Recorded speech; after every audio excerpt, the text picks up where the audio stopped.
이제 결말까지 단 2회만을 남겨둔 상황. 모든 미스터리가 풀리는 가운데 범인의 실체가 거의 완벽하게 드러나고 있어요. 그동안 여러 유형 용의자가 거론되었지만 7회 예고 영상은 시청자들의 의심을 확신으로 바꿔놓는 결정적 단서를 개공했습니다.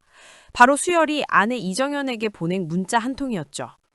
아내의 납치 직후 수열은 불안한 마음에 연신 문자를 보냈는데 그중에는 당신 지금 아라 누나랑 같이 있는 거 아니지? 라는 메시지가 포함되어 있었습니다. 급박한 상황에서 수열이 괜히 이런 말을 했을 리는 없습니다.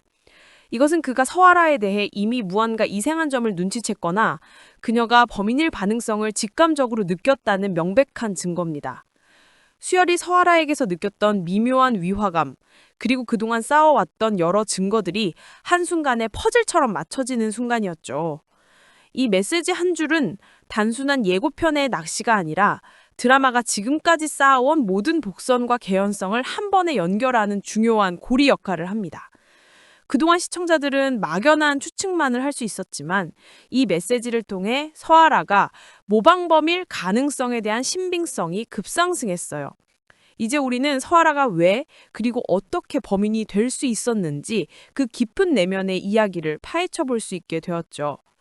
모방범의 진짜 정체는 바로 강연중이었습니다. 그는 23년 전 정희신에게 살해당한 가정폭력범 강영호의 아들이었죠. 일반적으로 자신의 아버지가 살해당하는 모습을 목격한 아이는 끔찍한 트라우마와 공포에 시달리기 마련입니다. 하지만 강현중에게는 전혀 다른 경험이었어요. 그는 매일 자신과 어머니를 학대하던 아버지가 죽어가는 모습을 보며 공포가 아닌 해방감과 구원을 느꼈다고 합니다. 그의 어린 시절은 지옥 그 자체였습니다. 온몸에 상처가 가득했고 얼굴에는 아버지로부터 입은 커다란 화상 자국까지 있었죠. 강현중에게 정희 씨는 악마가 아니라 자신을 지옥 같은 삶에서 벗어나게 해준 정의로운 구원자였습니다. 이 씨는 자신의 아들을 지키기 위해 사마귀 본능을 발휘했지만 그 행위가 강현중에게는 삐뚤어진 숭배의 씨앗을 심었던 것이죠. 강현중은 이 신을 동경하고 그녀의 행위를 정의라고 받아들였습니다. 심지어 정의신이 살인을 할 때 흥얼거리던 멜로디를 마치 성스러운 노래처럼 기억 속에 새겨 넣었고요. 이는 그에게 단순히 살인마의 멜로디가 아니라 자신의 삶을 구원해준 순간의 기쁨을 상징하는 노래였습니다. 그래서 그는 스스로를 조이라고 칭했던 것이죠. 폭력에서는 해방되었지만 강현중의 삶은 순탄하지 않았습니다. 그는 성 정체성의 혼란을 겪는 사람이었고 남자였지만 여자로 살고 싶다는 간절한 바람을 가졌죠. 결국 그는 여자로 성전환을 하고 사랑을 찾아 나섭니다. 그러나 현실은 냉혹했습니다. 채팅 앱으로 만난 많은 남자들이 그녀가 트랜스젠더라는 사실에 기겁하고 외면했죠. 이 거절과 상처는 강현중의 내면에 숨어있던 악마성을 일깨웠습니다. 그는 더 이상 피해자가 아닌 가해자가 되기로 결심합니다. 자신의 거부한 남자들에게 무작위한 응징을 가하기 시작했고 이 모든 살인을 정의신과 자신을 동일시하며 영웅적인 행위로 정당화했습니다. 그는 단순히 성정체성 혼란을 겪은 것이 아니라 사람을 죽이는 데 유리하기 위해 여자가 되었을 것이라는 섬뜩한 추리까지 가능하게 만들었어요. 즉 여자는 사람들이 경계하지 않아서 살인을 저지르기에 유리하다는 계산적인 판단을 했던 겁니다. 이렇게 강현중은 자신만의 뒤틀린 논리를 완성하며 자신의 살해 행위를 영웅화하고 합리화했죠. 이러한 모든 특징들은 드라마 속에서 서아라라는 인물과 완벽하게 일치합니다. 그녀가 박민재를 살해한 것도 민재가 그녀의 정체를 알게 된 후 외면했기 때문이었고 이는 원작의 개연성과도 완벽하게 맞아떨어집니다.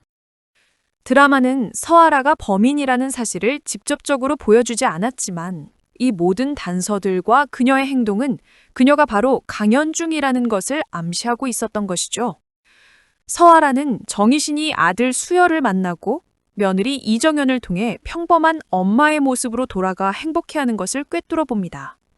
그녀가 추앙해온 영웅인 사마귀는 차가운 살인마였는데 이전은 한없이 나약한 인간 정의신이 되어버린 겁니다. 서하라는 자신의 영웅이 약해졌다고 생각했고 그녀를 다시 과거의 냉혹한 살인마로 되돌려 놓기 위해 가장 끔찍한 계획을 세웁니다. 그것은 바로 이정연의 납치였습니다. 그리고 이 납치극에는 더욱 섬뜩한 이유가 숨어 있었습니다. 이정연이 임신을 했다는 사실이죠.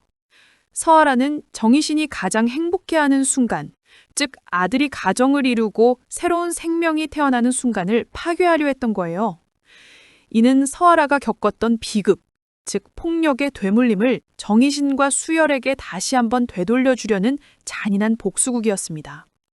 그렇게 해야만 사마귀가 과거의 냉정하고 차가운 살인마로 돌아갈 것이라고 믿었던 거죠. 하지만 서하라의 의도를 알아챈 정희신은 그녀가 바라는 대로 살인마가 아닌 어머니로서 납치극에 뛰어듭니다.